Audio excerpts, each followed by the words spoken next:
కొండబిట్రగుంటలోని శ్రీ ప్రసన్న వెంకటేశ్వర స్వామి ఆలయంలో అత్యంత వైభవంగా మహాప్రాకారం గాలిగోపురం నిర్మాణాలకు భూమి పూజ కార్యక్రమం. ఆలయంలో వెంకటేశ్వర స్వామి లక్కీ అమ్మవారికి దర్శించుకుని ప్రత్యేక పూజలు చేశారు.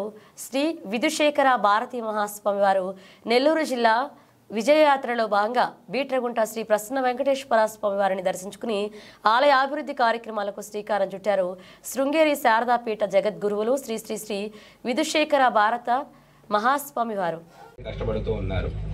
అటువంటి సందర్భంలో చక్కగా ఎక్కడైనా మంట ఉంటే దాని దగ్గరికి వెళ్ళి నిలబడితే చక్కగా వేడిగా ఉంటుంది, వెచ్చగా ఉంటుంది, సుఖంగా ఉంటుంది. ఆ చలి యొక్క బాధ నుంచి మనకి నివృత్తి కలుగుతుంది, సుఖంగా ఉంటాం.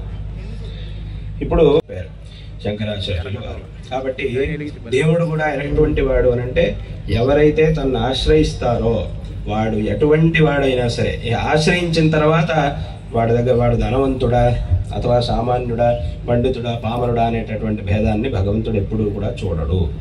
ఎవరైతే ఆశ్రయిస్తారో వాళ్ళందరికీ కూడా భగవంతుడు అనుగ్రహిస్తాడు. అయితే మనం భగవంతుడిని వెతుక్కుంటూ వెళ్ళాలి, ఆశ్రయించాలి. అది ఇందాక చెప్పినట్టుగా ఒక్కొక్క దిక్కులో ఉన్నటువంటి వాళ్ళు ఒక్కొక్క మార్గంలో వెళ్ళారు. ఎవరు ఏ మార్గంలో వెళ్ళినా అందరూ చివరికి వచ్చి చేరింది ఆ అగ్ని దగ్గరికి. అదే రకంగా దేవుణ్ణి ఆశ్రయించడానికి మన శాస్త్రాల్లో రకరకాల మార్గాల్ని చెప్పారు.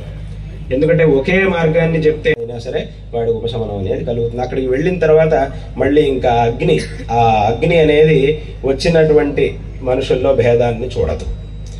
కాబట్టి ఈ ఒక విషయాన్ని శంకరాచార్యుల వారు తమ యొక్క భాష్యంలో చెప్పారు. దీన్ని ఉదాహరణగా చెప్పారు. ఇక్కడ అగ్ని ఎందుకు ఇలా చేస్తోంది అని అంటే అలా చేయడం అనేది అగ్ని యొక్క స్వభావం, అగ్నికి ఉన్నటువంటి స్వభావమే అది విశేషంగా అభివృద్ధి చెయ్యాలి అనేటటువంటి ఉద్దేశంతో ఇప్పుడు ఈ రాజగోపుర నిర్మాణం, ఆ మహాప్రాకార నిర్మాణం, ఈ కార్యక్రమాల్ని సంకల్పించి ఉండడం ఇది అత్యంత సంతోషకరమైనటువంటి విషయం. అందులోనూ మా యొక్క ఈ విజయయాత్ర సందర్భంలో జగద్గురు శ్రీ శంకర భగవత్పాదాచార్యుల వారు ఈ సనాతన హిందూ ధర్మం నిరంతరం ప్రచారంలో ఉండడం కోసం మన భారతదేశంలో 4 దిక్కుల్లోనూ 4 ఆమ్నాయ పీఠాలను స్థాపించారు. దక్షిణంలో శృంగేరి క్షేత్రంలో, అలాగే ద్వారకా క్షేత్రంలో, బదరీ క్షేత్రంలో, అలాగే పురీ క్షేత్రంలో ఈ 4 క్షేత్రాల్లోనూ 4 ఆమ్నాయ పీఠాలను స్థాపించారు. అందులోనూ దక్షిణ దిక్కులో శృంగేరి క్షేత్రంలో దీనికి శృంగేరి అనేటటువంటి పేరు ఎందుకు వచ్చింది అని అంటే దీని అసలు పేరు ఏమిటి అంటే ఋష్యశృంగగిరి అని దీని పేరు. ఋష్యశృంగగిరి అనేదాన్ని చిన్నగా ఇప్పుడు పలుకుతూ శృంగగిరి అదే దాన్ని శృంగేరి అని ఇప్పుడు మనం పలుకుతూ ఉన్నాం.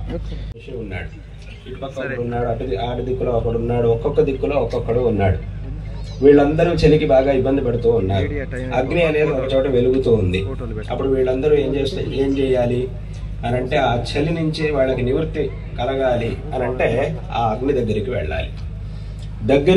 వెళ్ళాలంటే ఒక్కొక్కళ్ళు ఒక్కొక్క మార్గంలో వెళ్ళాలి. అక్కడ ఉన్నవాడికి అక్కడి నుంచి అగ్నిని చేరుకోవడానికి ఒక మార్గం, ఈ దిక్కులో ఉన్నవాడికి అగ్నిని చేరుకోవడానికి ఒక మార్గం, ఇంకో దిక్కులో ఉండేవాడికి ఆ అగ్నిని చేరుకోవడానికి ఇంకో మార్గం. ఇలా ఎవరికి వాళ్ళకి సాధ్యమైనటువంటి మార్గంలో ఆ అగ్ని దగ్గరికి వెళ్ళి నుంచుంటే అప్పుడు ఆ వెచ్చదనం అనేది వీళ్ళకి కలుగుతుంది. తద్వారా ఆ చలి నుంచి వీళ్ళకి ముక్తి అనేది దొరుకుతుంది, సుఖంగా ఉంటుంది. ఇలా ఒక్కొక్కళ్ళు ఒక్కొక్క మార్గంలో ఆ అగ్ని దగ్గరికి వచ్చినప్పుడు ఆ వచ్చినటువంటి మనుషుల్లో ఒక మహారాజు ఉంటాడు, ఒక మామూలు మనిషి ఉంటాడు, ఒక ధనవంతుడు ఉన్నాడు, ఒక పేదవాడు ఉన్నాడు, ఒక పండితుడు ఉన్నాడు, ఒక పామరుడు ఉన్నాడు. ఇలా అన్ని రకాల మనుషులు ఉన్నారు దాంట్లో. వాళ్ళందరూ కూడా వాళ్ళకి సాధ్యమైనటువంటి మార్గంలో ఆ అగ్ని దగ్గరికి వచ్చి నిలబడినప్పుడు అందరికీ కూడా సమానంగా ఆ ఉష్ణస్పర్శ అనేది కలుగుతోంది, ఆ వెచ్చదనం అనేది అందరికీ సమానంగా కలుగుతోంది. వీడు పండితుడు కాబట్టి వీడికి కొంచెం ఎక్కువగా కలుగుతుంది, వీడేం చదువుకోలేదు, వీడు పామరుడు కాబట్టి వీడికి తక్కువగా దొరుకుతుంది అనే మాటకు అక్కడ అవకాశం లేదు. అథవా వీడు బాగా డబ్బున్నవాడు కాబట్టి వీడికి బాగా చక్కగా అగ్ని యొక్క ఆ స్పర్శ వీడికి ఎక్కువగా కలుగుతుంది, వీడైతే పేదవాడు కాబట్టి వీడికి ఎక్కువ అవదు అనే ఉండదు. అందరికీ సమానంగా ఉంటుంది. ఆ అగ్ని అనేది అందరికీ సమానం. ఎవరికి వాళ్ళకి సాధ్యమైనటువంటి మార్గంలో ఆ అగ్నిని ఆశ్రయించినప్పుడు తద్వారా కలిగేటటువంటి ఫలం ఏదైతే ఉందో అది అందరికీ కూడా సమానం. అయితే మనం ఏం చేయాలి అనంటే ఉన్న చోటి నుంచి ఆ అగ్ని దగ్గరికి వెళ్ళాలి, దాన్ని వెతుక్కుంటూ మనం వెళ్ళాలి.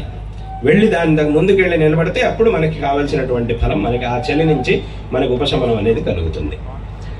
మనం గనక వెళ్ళకపోతే, ఆ అగ్ని దగ్గరికి వెళ్లకుండా నేను ఇక్కడే ఉంటాను, నాకు చలి నుంచి ఉపశమనం మాత్రం కావాలి, నేను పెద్ద మహారాజుని అథవా నేను పెద్ద ధనవంతుడిని, నేను బాగా పెద్ద పండితుడిని, నా దగ్గర బోల్డంత అధికారం ఉంది కాబట్టి నేను ఇక్కడే ఉంటాను, నా చలి మాత్రం పోవాలి అని అంటే అది సాధ్యం కాదు. నువ్వెంత గొప్పవాడివైనా కూడా ఆ అగ్ని దగ్గరికి వెళితే గానీ చలి నుంచి ఉపశమనం అనేది మనకు కలగదు. వెళ్ళిన తర్వాత అది ఎవరైనా సరే ఖచ్చితంగా వాడికి ఉపశమనం అనేది కలుగుతుంది. మరి అలా ఉన్నప్పుడు ఇన్ని వందల కోట్ల మంది జనాలు ఉన్నటువంటి ఈ ప్రపంచంలో అందరికీ ఒకే మార్గాన్ని చెప్పేసి దీన్నే అనుసరించాలి అని చెప్తే అది అందరి వల్ల సాధ్యం కాదు. కాబట్టి అనేక మార్గాల్ని మన శాస్త్రాల్లో చెప్పారు. అంటే ఏమిటి?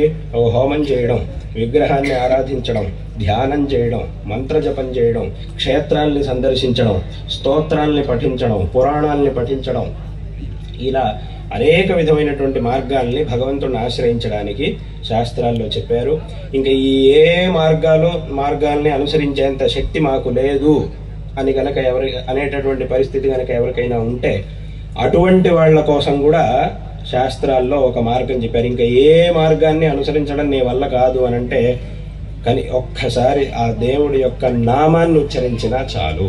ఇంకా ఏది నా వల్ల సాధ్యం కాదు అని అంటే ఒకసారి రామ అనో అథవా ఒకసారి శివ అనో, ఆ రామనామాన్నో శివనామాన్నో ఒక 10 సార్లు 20 సార్లు 108 సార్లు ఉచ్చరిస్తే చాలు. దీనికోసం ఒక 108 సార్లు రామనామాన్ని ఉచ్చరించాలి అథవా ఒక 108 సార్లు శివనామాన్ని ఉచ్చరించాలంటే దానికోసం ఏమి ఒక్క పైసా కూడా ఖర్చు పెట్టాల్సిన అవసరం లేదు. గంటలు సమయాన్ని దానికోసం వెచ్చించాల్సినటువంటి అవసరమూ లేదు. ఏదో బాగా చెమటలు వచ్చేంత బాగా కష్టపడాల్సినటువంటి అవసరమూ లేదు, ఏమీ లేదు.